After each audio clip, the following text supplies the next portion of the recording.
Bon, je rentre chez moi, qu'est-ce que je fais? Non. Vous ouvrez vos étagères, parce que là, j'expose le plan. En mangeant. Merde. Hein. Et salut à tous, on se retrouve pour un nouvel épisode de Warhammer Made by Amateur. Et pour aujourd'hui, je vous propose une petite surprise, voilà, un petit scénario qu'on a eu l'idée avec Marie-Camille de monter. Alors en espérant que vos vacances se passent bien, pour nous c'est le boulot, et c'est pas grave, on est à fond dedans, et on continue quelques vidéos. Notre partie, ça s'appelle en fait la survie et assaut. En fait, comment ça fonctionne? Rappelez-vous cette fameuse partie, cette honteuse partie des âmes bêtes contre les impériaux, où Marie-Camille avait encore une fois roulé dessus. Eh bien, tout simplement, certains m'en avaient déjà demandé, c'est une partie en continuité avec celle-ci. Autrement dit, Marie-Camille va continuer sur la même carte avec les unités qui ont survécu contre les hommes, alors avec des unités un petit peu homologuées on va dire, hein. Il lui restait 2 régiments de Appendigore, donc on en a fait un seul de gros de 20, il lui restait quelques Bestigor, le Seigneur Minotaur, il lui restait 4 Minotaurs, il lui restait 10 pillards Ungor avec 2 mages. Et bien on a fait un petit scénar qui tourne là-dessus où les hommes viennent d'être massacrés par les Skaven, pardon, par les hommes bêtes. Et les Skaven arrivent. Les Skaven arrivent au bon moment, ils attendaient le bon moment pour frapper. Et une armée fraîche de Skaven, attention, des mêmes valeurs de points que les hommes bêtes, arrive. Le truc, c'est que les hommes bêtes, eux, ils sont... le combat, ils adorent ça, on le sait tous. Et surtout, en fait, ils ont la volonté de corrompre les lieux. Mais pas pour leur accord nu, hein, bien entendu, pour leur dieu du chaos. Donc c'est tout simple, à chaque fin de manche, tout simplement, à chaque fin de tour, pardon, le mage niveau 3 de Marie-Camille, qui aurait donné vraiment une armée de Skaven beaucoup trop grosse en termes de points, est posé au pied de la statue de mort. Et en fait, il ne compte pas en tant que mage niveau 3, mais par contre, il corrompt les lieux à chaque fin de tour. À chaque fin de tour, elle lance 4 dés, et à 5+, elle obtiendra en fait une corruption des lieux. Voilà. Si elle obtient 5 corruptions, elle pourra donc gagner la partie directement. Après, bien sûr, il faut qu'elle tienne le plus longtemps possible. C'est ça. Son mage, s'il est le seul à survivre, eh bien, les Skaven devront faire un test par rapport à lui, avec un énorme bonus à 4+, pour pouvoir en fait éjecter le mage et finalement remporter la partie. Donc c'est vraiment une partie qui tourne sur un handicap certes pour Marie-Camille, mais en face bien sûr, en Skaven, j'ai pas été un gros connard, j'ai mis ce qu'il fallait mettre en attaque rapide. Pas de creuset, pas de cloche. C'est une partie qui tourne à peu près à 1350 points. Donc les listes d'armées pour Marie-Camille, il lui reste son Seigneur Minotaur, hein, son gros Seigneur Minotaur bourrin. Alors on n'a pas compté les attaques supplémentaires des Minotaurs et de son Seigneur Minotaur, parce qu'ils ont eu le temps de manger les cadavres en fait, et leur soif de sang s'est un petit peu calmée. Mais son Seigneur Minotaur possède toujours son +1 en attaque avec la relance pour les toucher loupés. L'armure de 4+, c'est l'invulnérable de 4+, qui lui donne vraiment une puissance incommensurable. Pour ce qui est de ses héros, elle a toujours son chef grande bannière avec +1 en force pour lui et son unité, et une armure de 2+, avec ses peaux écailleuses et armure lourde bouclier. Elle a également un chaman niveau 1 avec le primaire de la bête, hein, tout simplement, +1 en force et en endurance. Ses unités de base, c'est donc 10 pillards Ungor avec des musiciens, 18 Gor avec état-major complet et 2 armes. Elle a 12 Bestigor avec une bannière enflammée, parce qu'elle l'a piqué sur les cavaliers de Myrmidia, et enfin 4 Minotaurs avec étendard musicien et arme lourde. De mon côté, sur mes Skaven, j'ai sorti une petite liste d'armées à 1350, pas piqué des hannetons. J'ai pris un seigneur de guerre avec +1 en force et en attaque, une invulnérable de 6+, la ténacité et une armure de 4+. J'ai pris un chef grande bannière avec une armure de 4+, tout nu, et un technomage fusée funeste avec niveau 1 qui a eu le malfoudre. Pour ce qui est de mes unités de base, j'ai mis mes 39 esclaves, j'ai mis mes 34 guerriers des clans avec lance état-major complet. J'ai pris 29 vermines de choc état-major complet avec un mortier pour avoir pas mal d'unités de base et beaucoup de troupes. J'ai pris 25 moines de la peste état-major complet tout nu. Enfin, ils ont leur état-major, mais c'est tout, ils n'ont pas de creuset, c'est bizarre. Jouer des moines sans creuset, ça me paraît bizarre. Et quand même, pour lui mettre un gros coup de pression, j'ai mis une abomination de Malphos. Donc voilà, ça c'est déjà quelque chose qui est assez dérangeant pour elle. Et surtout que elle est entièrement déployée, je suis entièrement déployé. C'est assez simple, hein, on n'a pas trop emmerdé. On a posé la table un petit peu comme elle l'avait fini, hein, les pillards Ungor sur la droite de la chapelle, en plein centre de la statue, à côté de la à droite de la statue, les Bestigors avec le Minotaure, à gauche de la statue, les Gors avec le chef et le chaman, et à gauche, les 4 Minotaures survivants. De mon côté, j'ai mis mes moines de la paix sur mon flanc gauche, mon abo en plein centre, à côté de mes varines de choc et leur général, de mes guerriers des clans avec la grande bannière, j'ai mis mon général avec mes varines de choc un petit peu sur mon flanc droit, et tout à droite, mes esclaves avec mon technomage bien en face des Minotaures pour les tanker. Donc voilà, ça s'est passé comme ça. Le premier tour a été pour les Skaven. Chaque fin de tour, les zombies tentent de corrompre. À 4D, à 5+, ils obtiennent de la corruption. Si elle atteint 5 corruptions, elle a gagné direct. Et les Skaven sont remballés. Le premier tour, par contre, il a été pour moi. Et oui, parce que là, le temps que les zombies ravagent les derniers humains et se mobilisent, eh bien, c'est l'attaque des Skaven qui arrive, qui attaque au bon moment, juste pour que les zombies les reçoivent. Alors on est parti pour cette attaque d'assaut et de survie. Hombet, Skaven. Allez, let's go. Donc pour le premier tour des Skaven, eh bien, je fais une avancée générale de ma ligne. Hein. Mon abomination avance de 10 pas, donc je fais avancer vraiment légèrement à 9 pas le reste de la formation. Je m'écarte des pillards Ungor parce qu'ils ne m'inquiètent pas trop. Je préfère vraiment m'approcher du flanc droit, menacer cordialement ce qu'il faut. Pourquoi? Parce que vu qu'elle s'est déployée en milieu de table, c'est assez compliqué, il n'y a pas vraiment le No Man's Land de 24, mais seulement de 18. Donc je m'approche extrêmement vite à ses yeux. Pour ce qui est de la magie, je fais 2 et 1. Donc tout de suite, hein, je tente de réduire le nombre, parce que ces Minotaurs sont vraiment immondes.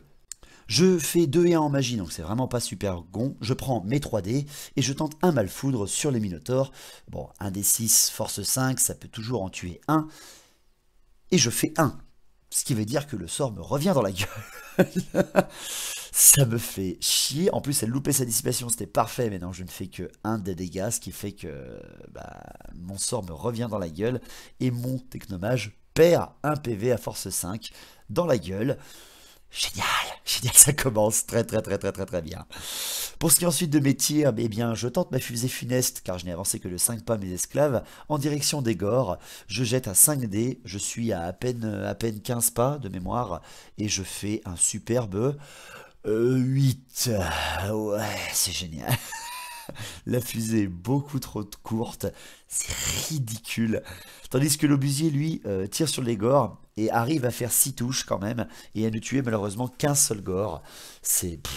voilà, ça commence très mal. Les Skaven, je les vois trop, c'est... Ah, l'attaque surprise, tout va bien. Et en fait, au dernier moment, ils arrivent et...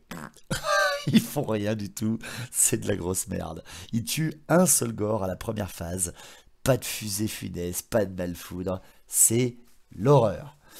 Donc pour le premier tour des Zombies, eh bien, les charges, elle y va direct, hein, Maricam, elle tente de charger pour occuper tout de suite le terrain. Elle charge avec ses Gors et sa grande bannière. Non, oui, c'est avec sa grande bannière et son chaman dans les vermines de choc et le général.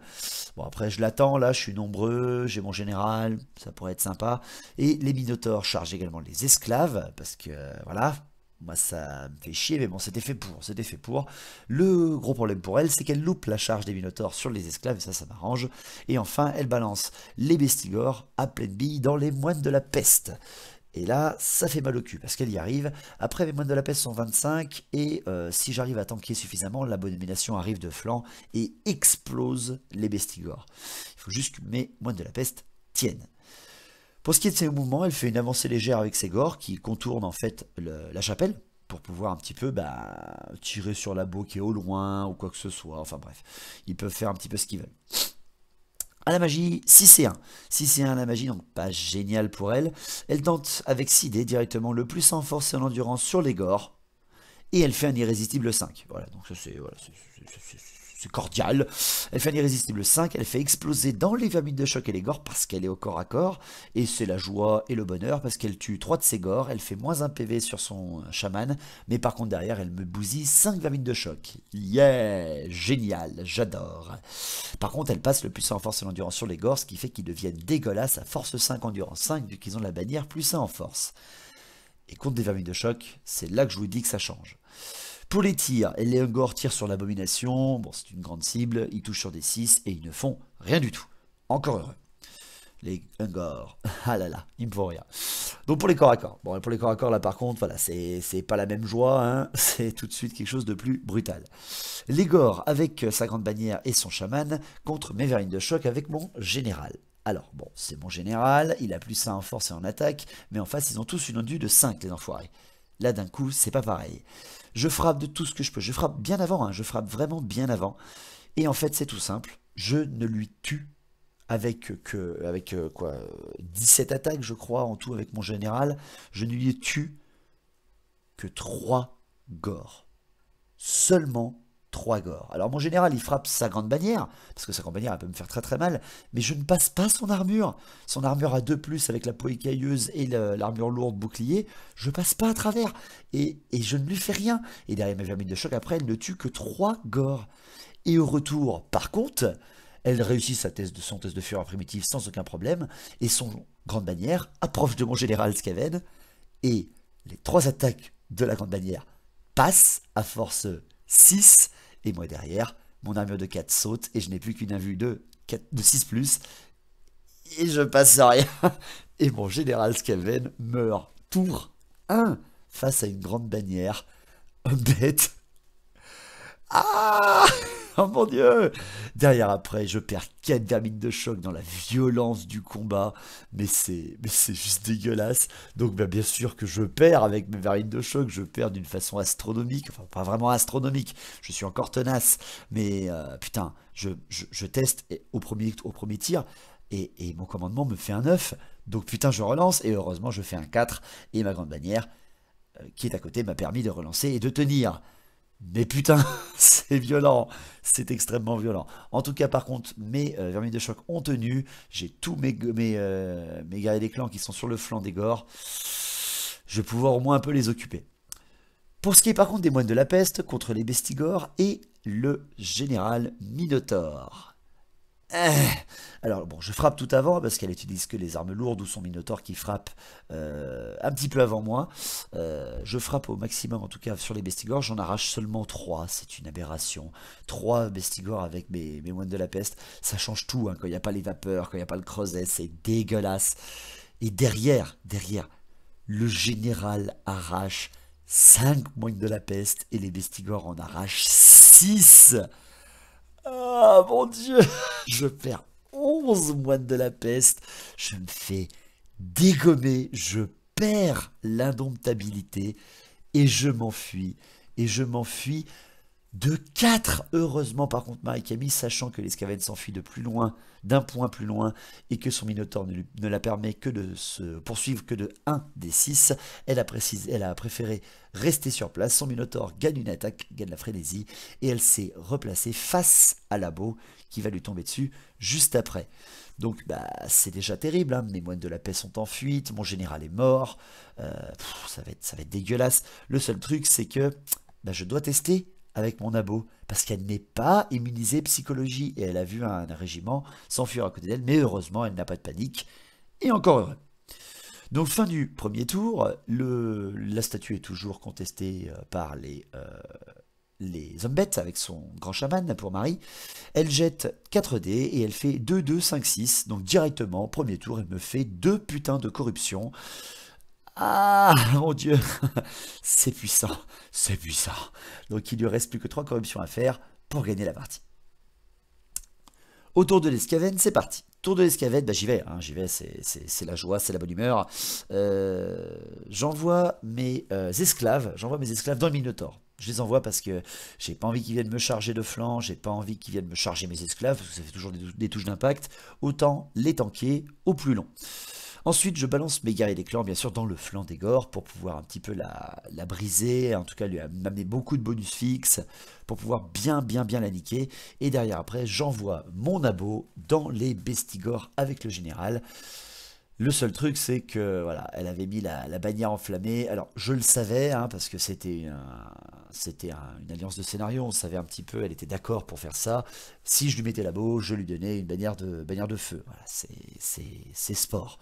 J'envoie mon abo dans ce qui a la bannière de feu. Donc, en gros, je l'envoie à la mort. Hein, mais bon, voilà, c'était pour le lore.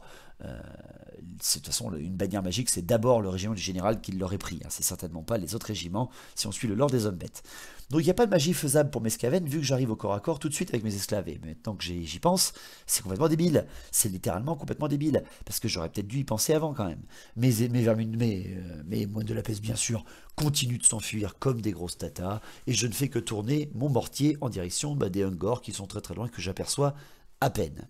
Je tire avec mon mortier sur eux, mais je dévie de 8 pas, et bien sûr ne fais rien. Donc pas de magie, les tirs sont nazes, donc on passe directement au corps à corps. Alors les corps à corps, 40 esclaves, enfin 39 esclaves avec un technomage contre 4 minotaures, armes lourdes. C'est dégueulasse. Je frappe bien sûr tout avant parce qu'elle utilise ses armes normales, enfin qu'importe de toute façon qu'est-ce qu'elle utilise, elle frappera après moi. Et avec toute la violence qu'on connaît des esclaves et leurs conditions impressionnantes de guerre, je ne lui enlève qu'un seul PV sur un minotaure. Un seul putain de PV. C'est dégueulasse. C'est littéralement dégueulasse parce que elle, derrière, avec les nombreuses attaques des minotaures et les piétinements, je perds 11 esclaves. 11 esclaves qui sautent en un round, mais heureusement, ils sont toujours tenaces, ils ont toujours la rentabilité, tout va bien, je reste. Pour ce qui est par contre du gros combat de mes vermines de choc, de mes gardes des clans, enfin des guerriers des clans, et de ma grande bannière qui attaque de flanc une quinzaine de gores avec héros. Là c'est violent, là c'est assez dégueulasse, mais le seul truc ce que j'avais oublié c'est que... Ils ont encore leur sort. Ah mon Dieu! Ils ont encore leur sort hyper puissant de puissance, force et l'endurance. Ce qui fait que je n'arrive avec toutes mes attaques. Avec toutes mes attaques, je n'arrive à enlever que 3 putains de gore. Seulement 3 gore. C'est horrible, en fait, je passe aucune force 3 ou force 4, même c'est que les vermines de choc qui tuent, hein. Les guerriers des clans, ils ne font rien, et ce qui fait que par contre derrière, elle met toutes ses attaques à 2 attaques, et les attaques de la grande bannière sur les vermines de choc, à force 5, je précise bien, donc ils font sauter leur armure lourde, et je perds 13 vermines de choc, car elle a réussi cette thèse de frayeur primitive. 13 vermines de choc qui sautent contre seulement 3 gore. Donc bien sûr, les vermines de choc à tester, elles s'enfuient, hein, doublement obligatoire. Et par contre, grâce à mes nombreux rangs, mes guerriers des clans restent au combat, ce qui lui permet à elle de se reformer face à moi. Le seul souci, c'est que les vermines de choc, elles s'enfuient, et elles traversent l'obusier, elles traversent le mortier. Et le mortier, lui, bien sûr, par contre, il sort de table. Alors là, c'est beaucoup trop pour lui. Putain. Putain de bordel, de merde, de pompe à cul, de chiottes. Excusez-moi, Peggy 18. Pour ce qui est de Labo. Labo qui est contre le général et les bestigors. Là par contre, c'est pas pareil. Là c'est pas pareil du tout, parce que bon, je teste et je fais mes têtes. Je fais les têtes, les attaques de tête de mon abo contre elle. Déjà ces touches d'impact, elle me fait 6 touches d'impact et tue 5 mecs. Ça, c'est parfait, c'est vraiment, vraiment super puissant. Ensuite, c'est radical, le général frappe avant moi, et le général m'arrache 5 PV. Poum. Il ne reste qu'un seul PV sur la peau. Ah mon Dieu, ça fait mal, ça fait très très mal. Et derrière après, les bestigors frappent, et ils ne font rien. Et ça, c'est le bonheur, parce que derrière après, j'arrache au corps à corps 4 bestigors, et mes piétinements les font tous mourir, sauf le chef de régiment. Ce qui fait que au combat, j'explose véritablement le chef Minotaure, enfin surtout ses bestigors, parce qu'en plus avec mes piétinements derrière, ça fait hyper mal. Il ne reste évidemment qu'à la fin le chef bestigor et le chef Minotaure, le général, ce qui fait que elle perd totalement le combat. Elle doit faire un test de commandement à 3 je crois ou 4, elle le teste une fois, elle fait 5, elle le teste une deuxième fois, elle fait 6, ce qui fait qu'elle perd le combat, son général s'enfuit, mais mon abo la poursuit, et je le rattrape juste avant d'entrer en contact avec la chapelle à vraiment 0,5 pas. Je explose son général au tour 2. Et ça, grâce à Labo, c'est parfait. Par contre, Labo, elle est dans un état laborieux et détestable. Elle n'est qu'à un seul PV. Mais bon, elle a bousillé l'unité avec étendard enflammé. Et je m'y attendais pas, hein. C'est vraiment heureusement qu'elle a frappé très très fort avec ses touches d'impact. Sinon, les dernières attaques des Bestigor me la plombaient. Donc pas de panique sur Seungor derrière, et encore heureux pour elle. C'est la fin du tour 2 des Skaven, et c'est pas facile pour elle. Donc pour ce qui est du tour 2 des Zombettes, déclaration de charge, bah, elle ne peut rien faire techniquement, hein. Elle ne va pas charger mes moines de la peste, car elle veut tirer avec ses Ungor sur Labo. Pas de souci pour moi, ça me permettra de les rattraper. Par contre, après, tout est au corps à corps, tout est bloqué, donc elle est obligée de rester et de faire tout de suite sa magie. Sa magie, elle fait 6 et 3 plus une canalisation, ce qui est dommage parce qu'elle n'a qu'un seul sort. Elle tente le plus en force et en endurance sur les gores, et elle le passe, et moi derrière après, je loupe encore une fois ma dissipation. C'est nul, c'est vraiment nul. Donc là, c'est très puissant comme unité. Surtout là, il ne reste que des guerriers des clans à force 3. Donc là, ça va être assez facile. Pour les tirs, c'est les Ungor. Les tirs, c'est les Ungor. Les Ungor, ils tirent en direction de Labo. Ils sont 10. Ils voient Labo, ils sont vraiment à portée courte, ils sont tirailleurs, ils tirent, ils touchent sur des 5, je crois de mémoire, parce qu'elle les avait déplacés, 4 ou 5, je sais plus. Ils touchent à 10 tirs, ils touchent 4 fois, et sur 4 tirs derrière, ils doivent faire un 6 pour blesser, et il n'y en a qu'un seul qui blesse. Une flèche d'Ungor blesse ma putain d'abomination de Malphos, qui a encore sa régène à 4+, qui prend le dé, qui jette, et qui fait 3. Mon abomination de Malphos est abattu par les Ungor de Marie-Camille. Et vu qu'elle a été blessée par des attaques enflammées juste avant, elle ne peut pas revenir à la vie. Ah, ah non. Donc messieurs, dames, c'est obligé. J'y suis maintenu et j'y suis obligé. À partir de maintenant, je ne me foutrai plus jamais de la gueule des Ungor. C'est une aberration. Un putain de monstre 235 points est abattu par une unité à 70 points qui est une merde. Ah non mais mon tir de malfoudre dans la gueule au premier tour et mon abo qui est abattu au deuxième tour, mon moral est au plus bas. J'avais remonté un peu la pente en voyant mon abo rouler sur le général. Et ben non, ben non, elle se fait percer de trous dans le dos par des Ungor de merde et elle s'affale. Je vais appeler le clan Mulder. Il y a un problème là. Il y a un problème. J'ai dû me faire couiller sur l'achat. Donc, en continuant sur ces bonnes notes, les Minotaures qui affrontent mes esclaves, eh bien, j'arrive à reblesser un Minotaure. Hein. J'arrive à blesser, même d'ailleurs à non, juste à blesser un Minotaure, un PV seulement. J'arrive juste à enlever un PV sur un Minotaure et derrière après, elle me tue 9 esclaves. Mais heureusement, il reste au combat. Et pour ce qui est du combat qui affronte les guerriers des clans qui sont une bonne trentaine contre seulement une dizaine de gores avec héros, je tue 2 gores dans la violence du combat, mais derrière après, elle m'arrache 6 guerriers des clans. Les Skaven perdent hein, largement, mais je reste grâce à ma grande bannière et à mon indomptabilité.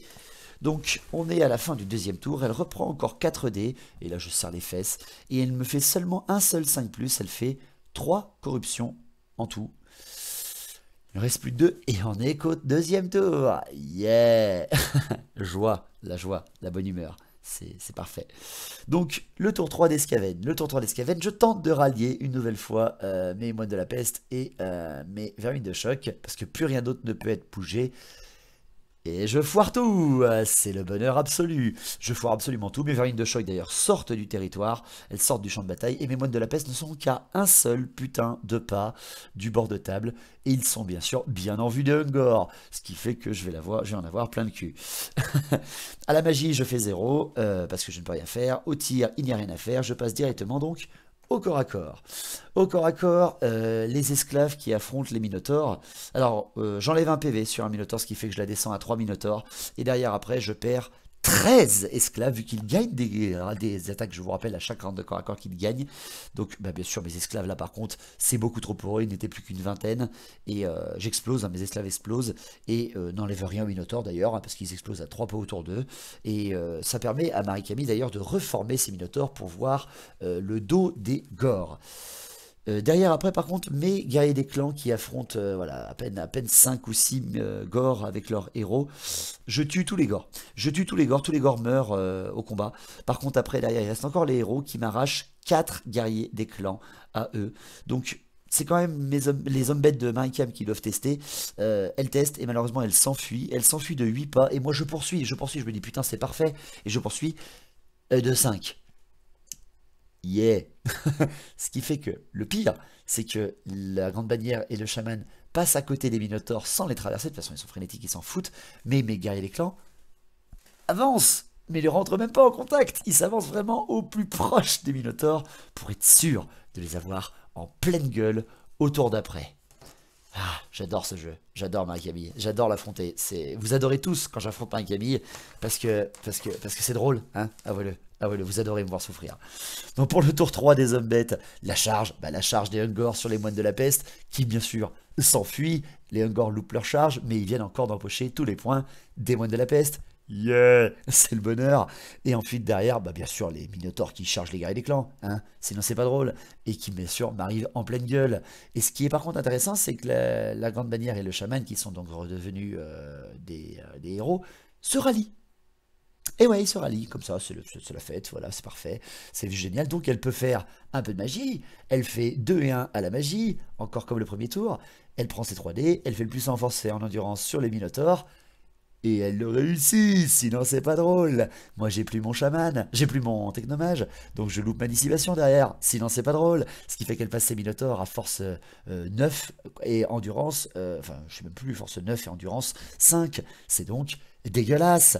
Donc pour le tir, rien du tout, et les corps à corps, je n'en ai plus qu'un, c'est mes 25, 23 guerriers des clans contre 3 putains de Minotaures boostés au 4. J'enlève 2 PV quand même sur un Minotaure, j'enlève 2 PV, mais par contre derrière après, putain c'est radical, hein. C'est radical, je perds 12 ou 10 Skaven. Et par contre, mes Skaven qui ont encore un petit rang de plus que les Minotaures, qui ne sont plus que 2. Ouais, non. Ouais, non, je reste au combat. Heureusement qu'il y a ma grande bannière et qu'elle ne frappe que mes mecs, hein, qu'elle ne frappe pas ma grande bannière. Donc, à la fin du tour 3 des hommes bêtes, il ne me reste plus que 12 guerriers des clans et ma grande bannière. Ouais, tandis qu'elle, il lui reste 10 Ungor, 3 Minotaures, enfin 2 Minotaures et 2 héros. Ouais. Et en plus, bien sûr, elle tente de la corruption, messieurs, dames. Et à la corruption, sur 4D, elle fait 1, 3, 5, 6. Voilà. Donc en gros, à la fin seulement du tour 3, elle gagne. Elle gagne le scénario. Mais vu qu'elle était bien lancée, elle me dit, allez, on continue, hein, pour voir si je te roule dessus une deuxième fois avec la même armée. Et donc on est parti pour un tour 4. Donc un tour 4 pour mes Skaven, rien à faire à part m'en prendre plein la gueule, enlever juste un petit PV au corps à corps contre les Minotaures et perdre 9 guerriers des clans. Ce qui fait qu'il ne me reste plus que 3 guerriers des clans et ma grande bannière qui bien sûr là ce coup-là s'enfuit de 11 et que les Minotaures ne poursuivent bien sûr que de 4 grâce à leurs règles qui ne les fait poursuivre qu'à un seul dé. Ce qui fait qu'au tour 4 des hommes bêtes, eh bien c'est parti, let's go to the mall. Les mouvements, la charge des Minotaures sur les guerriers des clans qui fait enfuir encore plus loin les guerriers des clans juste devant les Ungor qu'elle avait replacés juste après. Voilà, elle met sa grande bannière et son petit chaman juste derrière les Minotaures qui ont avancé. Elle fait une magie double 1, elle tente le primaire de la bête sur les Ungor. Et elle fait un iré 12, ce qui lui fait perdre son sort, mais elle arrive à le faire, donc c'est juste dégueulasse. Et au tir, les Ungor qui tirent sur les guerriers des clans en fuite tuent les 3 guerriers des clans qui accompagnaient la vermine de choc, la grande bannière. Ce qui fait vraiment, messieurs, dames, qu'il ne reste sur la table à la fin du tour 4 que ma grande bannière en fuite, à 2 PV, avec juste une armure de 4+. Contre des putains de minotaures, des bêtes et tout ça. C'est donc l'horreur. C'est donc l'horreur absolue. Et donc, au tour 5, il est donc mon tour. Je tente de rallier mon Skaven qui, bien sûr, loupe son ralliement et traverse les Ungors et heureusement n'a pas de dommages. Et ce qui fait qu'à la fin du tour 5, mes jeunes gens, les mouvements, les Minotaurs ne peuvent pas charger sur le Skaven avec qui il y a les Ungors qui bloquent. Donc ce sont les Ungors qui se tournent. La magie, elle ne fait rien parce qu'elle ne peut plus rien faire. Son mage n'a plus de sort vu qu'il a fait un irrésistible 12 au tour d'avant et son grand chaman est occupé à la tour vu qu'il a réussi sa corruption. Il ne reste donc plus que 10 tirs de Ungor. Il ne reste que 10 tirs de Ungor à faire sur un Skaven endurance de 4 et avec une armure de 4+, je précise. 10 tirs de Gore qui ne font que 2 touches. Ils ne font que 2 touches, mais le problème, c'est que derrière, ils font 2 blessures. Ils me font 2 blessures sur un Skaven à armure de 4+. Je jette mes 2 dés et je fais un double 2. Et c'est donc sur ce viol inconsidéré